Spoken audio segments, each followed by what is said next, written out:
गुजरात में एक व्यक्ति नरसिंह मेहता का रोल करता था मंच पे आकर के। वो नरसिंह मेहता जैसा उसके अंदर कुछ भी नहीं था, बैक स्टेज जाकर के खूब पीता था, खूब खाता था, लेकिन मंच पे आकर के नरसिंह मेहता जैसे कपड़े, नरसिंह मेहता जैसा एक तारा, नरसिंह मेहता जैसा तिलक, और कभी कभी तो वो वैसा ही विलाप करने लगता था जैसे नरसिंह मेहता विलाप करते थे।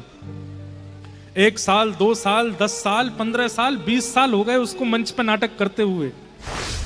और मंच से पीछे जाती नरसिंह मेहता जैसा एक लक्षण नहीं था उसमें, नाटक करता था बस। कई बार ऐसा होता है कि नाटक करते करते कभी कभी आप में आवेश आ जाता है। तो एक दिन वो मंच पर और द्वारिकाधीश को पुकार रहा था, हे द्वारिकेश, हे द्वारिकेश, हे द्वारिकेश, द्वारिकेश बोलते बोलते उसकी वाणी में इतनी करुणता आ गई, उसके नेत्रों से आंसू गिरने लगे। वो खुद आश्चर्य में आ गया कि मैं रो क्यों रहा हूं, ये तो केवल पैसे कमाने के लिए मैं नाटक करता हूं, ये मेरे अंदर ये भाव क्यों प्रकट हो रहा है। लेकिन हो गया, और उसने करुण भाव से जब पुकारा, हे द्वारिकेश, हे द्वारिकेश, ठाकुर जी से रहा नहीं गया। ठाकुर जी भी दौड़ते दौड़ते, अरे मेरा नरसिंह बुला रहा है, मेरा नरसिंह बुला रहा है। और जैसे सभा में सब लोग नाटक देख रहे थे नरसिंह मेहता का, ठाकुर जी भी पीछे खड़े होकर देखने लगे। मन में सोचने, अरे नरसिंह तू रो मत, मैं यहीं खड़ा हूं तेरे पास।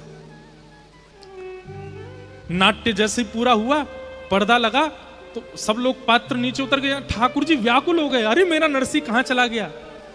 और सब भीड़ को अलग करते हुए ठाकुर जी आए और मंच पे आके ढूंढने लगे, कहां है मेरा नरसिंह, कहां है मेरा। वो तो पीछे अपने सब वस्त्र आदि उतार रहे थे सब लोग, लेकिन जो नरसिंह मेहता बना था वो आज इतना विलंब में आ गया, उसने वस्त्र नहीं उतारे, वो ऐसे ही घर चला गया। तभी उसने देखा कि एक दिव्य प्रकाश पीछे से आ रहा है, चंदन की सुगंधी आ रही है, छम छम छम छम पायलों की ध्वनि आ रही है। उसने सोचा ये मेरे पीछे कौन चल रहा है, और जैसे ही पीछे मुड़ करके देखा तो नेत्र सजल और चतुर्भुज रूपधारी श्री द्वारिकाधीश खड़े हैं और दौड़ करके कह रहे हैं, अरे मेरे नरसिंह, मेरे गले लग जाए। ठाकुर जी ने जैसे उसको हृदय से लगाया, रोते रोते बोला, हे नाथ, मैं नरसिंह नहीं हूं। ठाकुर जी ने कहा, तू नरसिंह नहीं है? तो उसने अपना वास्तविक नाम बताया।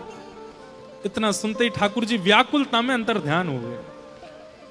उस दिन उसको इतनी ग्लानि हुई, पहले तो बहुत रोया, ढूंढा, ठाकुर जी नहीं मिले।